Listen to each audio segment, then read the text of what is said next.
와, 이상적인 배우자를 만나는 비결. 생각보다 너무 간단했어요. 네. 그런 거. 그런데 그것을 실천한 사람이 그렇게 많지 않다는 것이. 그러니까 지금 연애를 못하는 우리는 우리 스스로를 한번 돌아볼 필요가 있다는 돌아볼 이야기인 것 필요가 같아요. 있습니다. 네. 우리 영진 교우는 오늘 강연 어떤 점이 가장 와닿거나 좀 닮아 있었나요? 방금 말씀해 주셨던 것처럼 사랑을 주어라 얘기를 하셨는데 저희가 새해 복 많이 받으라는 얘기 하잖아요. 오케이. 그거랑 비슷하다고 생각해요. 저는 네네네네. 복을 많이 받고 싶으면 복을 지어야 된다라고 오케이, 생각을 오케이. 하는데 네. 그거랑 일맥상통하는 것 같다라고 네네. 생각이 네, 들거든요. 그렇습니다. 네. 저희가 배우자가 아직 없어서 그 대입을 부모님이나 부모한테도 저는 이제 뭐 동생들이나 어떻게 하면 주변 부모님을 친구들한테 행복하게 할 것인가를 내가 네네. 묻는 자녀. 그건 좋은 배우를 만날 수 있는 준비가 다 되는 거예요. 거기서. 저는 강연을 들으면서 문득 지난 과거의 남자들이 이렇게 스쳐 지나갔었는데요.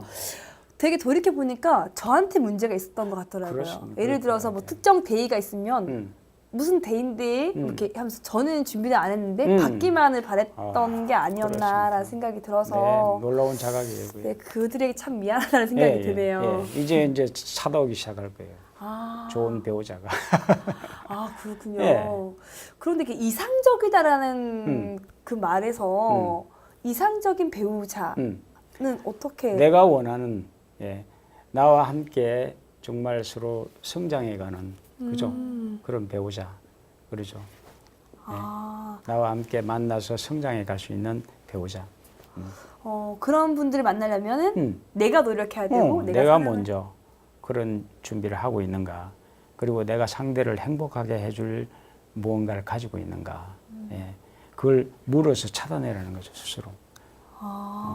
이게 정말 결혼하기 전에 또 우리 삶 자체에서 가정을 이루면서 지켜야 될 중요한 과제예요. 사실 요즘 되게 안타까운 이야기지만 우리나라가 이혼율이 굉장히 높은 1위, 편이잖아요. OECD 국가 1위 아닙니까? 네, 그런 너무 분들에게 조금 많이 다툼이 잦거나 그런 분들에게 그렇습니다. 조언을 하자면 어떤 말씀 전하세요? 그래서 이제 서로를 봐야 돼요. 저희가 이제 매달 1박 2일 캠프를 할 때 서로 뭐 이혼하겠다고 뭐 어떤 분들도 와서 이렇게 서로를 보여주면 깜짝 놀라죠. 원인이 나한테 있구나. 내가 사랑을 구걸하고 있구나. 그럼 뭡니까? 나는 어린애와 같은 삶을 사는 거예요. 늘 부모한테 받듯이. 그런데 지금은 내가 이제 성인이에요. 그죠? 이제는 내가 줄 수 있는 마음을 가질 때 아까처럼 진정한 행복이 내 내면에서 차오죠. 근데 받기만 해서, 받는 데서 오는 행복은 그게 진정한 행복이 아니에요. 의존하는 거예요. 받다가 안 받으면 내가 화내잖아요. 진정한 게 아니에요. 주면서 내면에 채워지는 행복. 그게 아까 꽃향기를 피우는 것 같은 것이다. 그런 쪽으로 우리 삶을 자꾸 이렇게 열어가자는 겁니다. 이렇게 좀 마음의 준비가 되셨나요?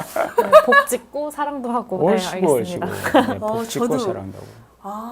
그럼 다음에 만나면 좀 더 우리가 좀 사랑스러운 모습을 만날 수 얼씨구. 있겠어요. 예. 내 주변에 있는 사람이 어떻게 하면 행복할까 이렇게 물어야 되는데 저 친구가 나한테 뭘 해주는가? 뭐 이렇게 묻고 있다면 이건 부담스러운 존재가 된다는 것을 우리는 모르고 있죠. 점점 부담스러워요. 그런 것들이. 그럼 아까 강연 중에 좋아하는 것과 네. 싫어하는 것에 대한 이야기 하셨잖아요. 네네네. 근데 사람들이 좋을 때는 마냥 좋은데 싫어하는 거에서 하지만 난 그게 싫어라고 얘기했는데 그런 걸로 계속 부딪히게 되면 내가 아무리 뭐냐면, 좋은 사람이 되려고 해도 그 마음이 사라질 것 같아요. 사라지죠. 그러니까 우리 한국 사회의 그 결혼 사유와 1위가 성격이 맞지 않는다고 이야기해요. 그런데 사실은 그것은 성격이 맞지 않을 수밖에 없어요. 서로.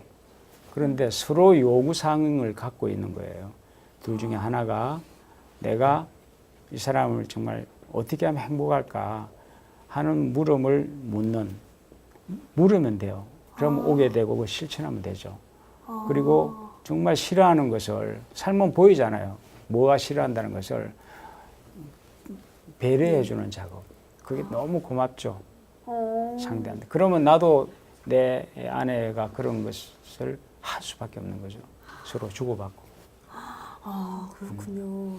우리 영진교는 주변에서 뭐 싫어하는 거에 대해서 부딪혀서 있었던 이야기는 없었나요? 저 같은 경우는 잘 참거든요. 싫어하는 거를 오케이, 얘기하면 오케이. 또 서로 더 안 좋아질까봐. 근데 그게 더 안 좋아지더라고요. 그렇습니다. 정말 그 싫어하는 진솔하게 거는. 이야기하고 네, 싫다고 이야기를 하고 정말 나도 저 사람의 싫어한 것을 하고 있지 않는가를 이렇게 물어보면 거의가 하고 있어요. 본인도. 서로 그렇게 해서 안 맞는 거예요.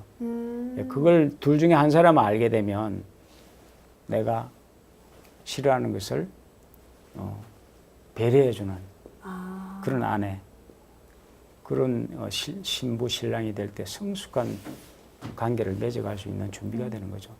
아주 간단한데도 우리가 이것을 모르니까 안 하고 있지 않나요? 그럼 반면에 네. 교수님, 네.